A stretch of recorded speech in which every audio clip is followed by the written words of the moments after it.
Question है हमारे पास, a student appear for a quiz consisting only true false. एक मतलब एक हमारे पास कोई टेस्ट पेपर है।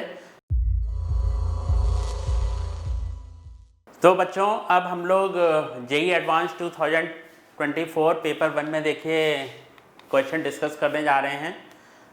क्वेश्चन है हमारे पास, a student appear for a quiz consisting only true false. एक मतलब एक हमारे पास कोई टेस्ट पेपर है जिसमें क्वेश्चन है, इस टाइप के क्वेश्चन है, ट्रू फॉल्स टाइप के क्वेश्चंस हैं। All the questions and answers all the question. वो जो स्टूडेंट है उसने क्या किया है, सारे क्वेश्चंस के आंसर्स दिए हैं।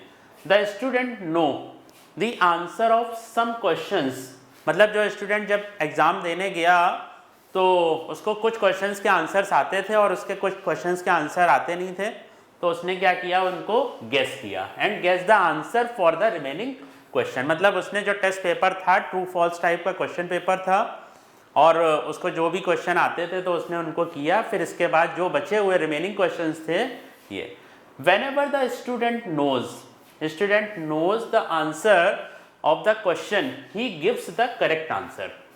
मतलब एक सिचुएशन जब आप कोई क्वेश्चन टेस्ट करने जा रहे हैं, मतलब तो आपको हो सकता है कि कोई क्वेश्चन आपको आता हो, ठीक है, और जब क्वेश्चन का सॉल्यूशन आता है तो आप उसका जो आंसर होगा वो आपका क्या होगा, 100% सही होगा। तो एक तो सिचुएशन ये थी, क्या था कि जब स्टूडेंट ने वो टेस्ट पेपर अटेम्प्ट किया तो उस क्वेश्चन का उसको आंसर आता था, ठीक है, उसने उस क्वेश्चन का आंसर करेक्ट था जबकि उसको उसका आंसर उसे पता था। तो इस केस में जो इसकी प्रोबेबिलिटी होगी वो हमारी क्या होगी, हमेशा 1 होगी, ठीक है। मतलब आपके सामने कोई क्वेश्चन है, आप अगर उस क्वेश्चन को, आपको उसका सोल्यूशन पता है, उसका आंसर पता है, तो उसकी प्रोबेबिलिटी क्या होगी, उसका आंसर हमेशा 100% ठीक होगा। तो उसका आंसर करेक्ट था, कब था करेक्ट, जब उसको आंसर पता था। तो ये तो ऑब्वियस सी बात है, वाज करेक्ट, ठीक है। Assume that the probability that the student the giving correct answer for a question given that he guessed. अब जब उसने उस क्वेश्चन को, मान लीजिए उसने जितने आते थे उनको तो कर लिया, अब कुछ क्वेश्चंस ऐसे थे जो कि उसने गेस किए, तो हो सकता है उसमें भी क्या हो, करेक्ट हो जाए, ठीक है। तो जब उसने क्वेश्चंस को करेक्ट किया, तो करेक्ट किया और साथ में गेस किया और उस समय करेक्ट हो जाए उसका आंसर, तो उसकी प्रोबेबिलिटी उसने हमें क्या दे रखी है, 1/2 दे रखी है। ये हमें क्वेश्चन में गिवन है यहां तक, क्लियर।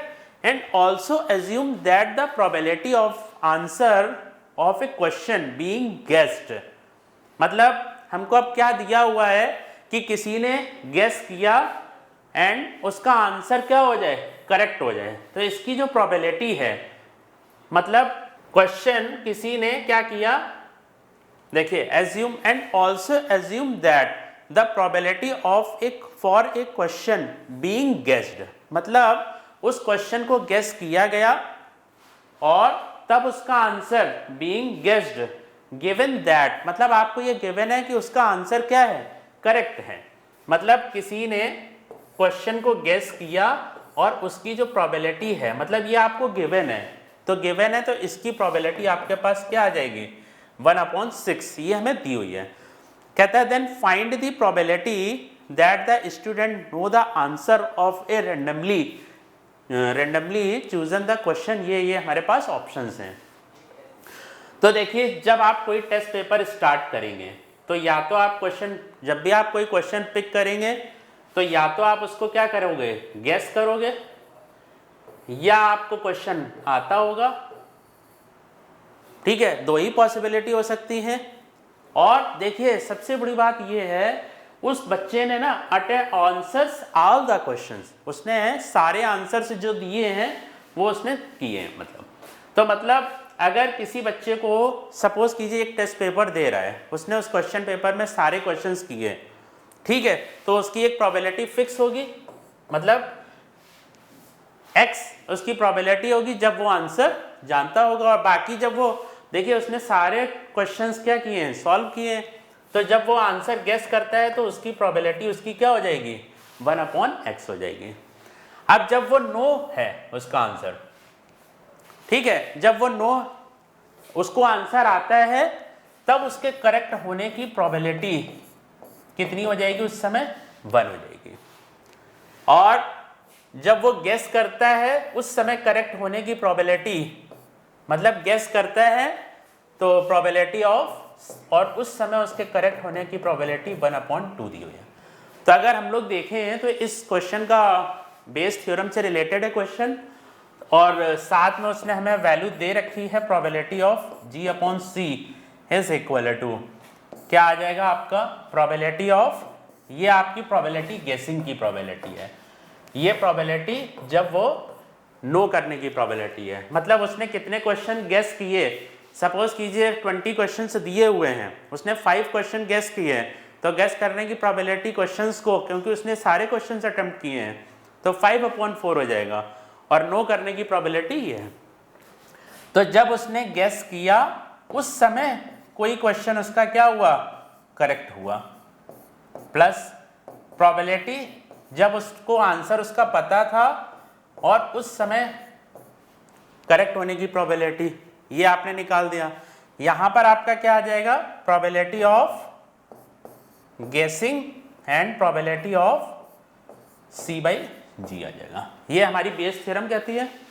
ठीक है, क्या किया भाई, देखिए ये आपको उसने वैल्यू दी हुई है, मतलब जब उसने करेक्ट आंसर दिया लेकिन उस समय उसने गेस किया, मतलब कोई भी उसका आंसर करेक्ट हो रहा है, कब हो रहा है, जब उसने क्या किया, गेस किया, मतलब उसका आंसर करेक्ट था, लेकिन कब था करेक्ट, जब उसने गेस किया। तो ये आप इस तरह से लिख देंगे। तो इधर आपकी वैल्यू क्या आ जाएगी, 1/6 is equal to probability of guess करने की प्रोबेबिलिटी आपकी कितनी हो जाएगी, 1 - x, और G/C/G this is equal to 1/2 upon probability of guessing, guess करने की प्रोबेबिलिटी आपकी कितनी हो गई, 1 - x, और करेक्ट था, गेस किया, 1/2 plus no the answer, no the answer की प्रोबेबिलिटी x, और करेक्ट आंसर है जब वो नो करता है। तो इसको इस तरह से उसने सारी वैल्यूज हम लोगों ने यहाँ पर क्या कर दी, पुट कर दी। हमको निकालना क्या था, हमको निकालना था the probability, no probability that the student know the answer of a randomly, मतलब कोई भी आंसर चूज कर रहा है उसकी प्रोबेबिलिटी निकालनी कि उसको उसका आंसर पता था। तो हमें बेसिकली x की वैल्यू फाइंड आउट करनी है। तो अब हम लोग इसे सिंप्लीफाई करेंगे, दिस इज इक्वल टू 1/6, और इधर आ जाएगा 1 - 1/2 x/2, this is equal to 1/2 - x/2 plus x, 1/6 is equal to 1/2 - x/2, 1/2 plus इधर आपका आ जाएगा x/2।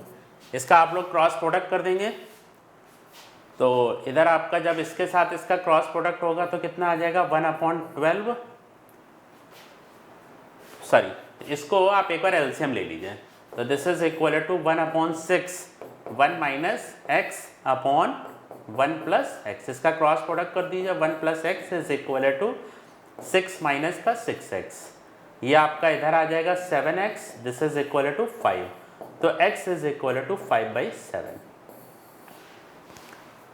तो मतलब इनिशियल स्टेज में आप इस तरह से समझिए, मतलब क्या है, मतलब ये है कि सपोज कीजिए उसके टेस्ट पेपर में 7 क्वेश्चंस दिए हुए थे और उसने 5 क्वेश्चन उसको आंसर्स आते थे और 2 क्वेश्चंस जो थे उनके आंसर्स उसको आते नहीं थे, तब उसने उनको क्या किया, गेस किया। तो देखते हैं हमारा इसका क्या, थर्ड ऑप्शन बेटा इसका करेक्ट है। ओके बच्चों, तो देखिए कैसे हमें बेस थ्योरम का एप्लीकेशन बेस्ड क्वेश्चन है, और अगर आप लोगों को सॉल्यूशन पसंद है तो आप अपने फ्रेंड्स को भी शेयर कर सकते हैं। ओके बच्चों, थैंक यू।